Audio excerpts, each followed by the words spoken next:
Welcome to Zeenath's world. இன்றைக்கி நம்ம பண்ண போகிறது ஹோம்மேட் பாப்கார்ன். இது ட்ரை ஸ்வீட் கார்ன் வாங்கி வச்சுக்கோங்க. இது எல்லா டிபார்ட்மெண்ட் ஸ்டோர்லேயும் கிடைக்கும். நான் இப்போ ஏற்கனவே கேஸில் குக்கரை வச்சுருக்கேன். அதில் நம்ம இந்த பட்டரை போட்டுடலாம். பட்டர் நல்லா மெல்ட் ஆகட்டும். இந்த பட்டரில் ஏற்கனவே சால்ட் இருக்கும். ஆனால் நம்ம இன்னும் ஒரு 1/2 ஸ்பூன் சால்ட்டு போட்டுக்குவோம். அப்போ தான் நல்லா பாப்கார்ன் டேஸ்ட்டாக இருக்கும்.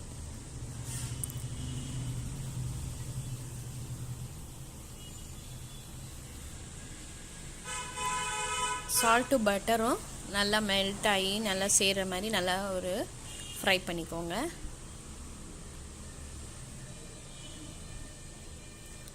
இப்போ நல்லா மெல்ட் ஆகிடுச்சு.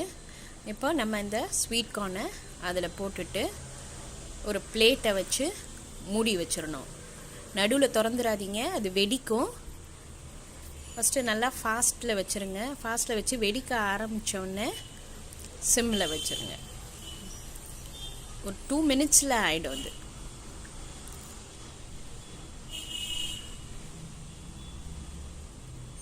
இப்போ அந்த வெடிப்பெல்லாம் நல்லா அடங்கிருச்சு. இப்போ நம்ம அந்த பிளேட்டை ஓப்பன் பண்ணலாம்.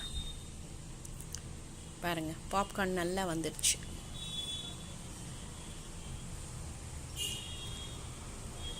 பசங்க ஸ்கூல் போயிட்டு வந்தால் அவங்களுக்கு ஈவினிங் ஸ்நாக்காக இது தரலாம். இந்த ஸ்நாக்ஸ் ரொம்ப நல்லாயிருக்கும். இது நம்ம இப்போ இந்த பாப்கார்னில் பெப்பர் போடலாம், சாட் மசாலா போடலாம். அவங்கவுங்க டேஸ்ட்டுக்கு ஏற்ற மாதிரி போட்டுக்கலாம். ரொம்ப ஈஸியாக இதை நம்ம வீட்டிலையே பண்ணிடலாம். இதை இன்றைக்கே ட்ரை பண்ணி பாருங்கள். லைக் பண்ணுங்கள், ஷேர் பண்ணுங்கள், ப்ளீஸ் சப்ஸ்கிரைப் பண்ணுங்கள். உங்கள் கமெண்ட் எனக்கு அனுப்புங்க. தேங்க்யூ.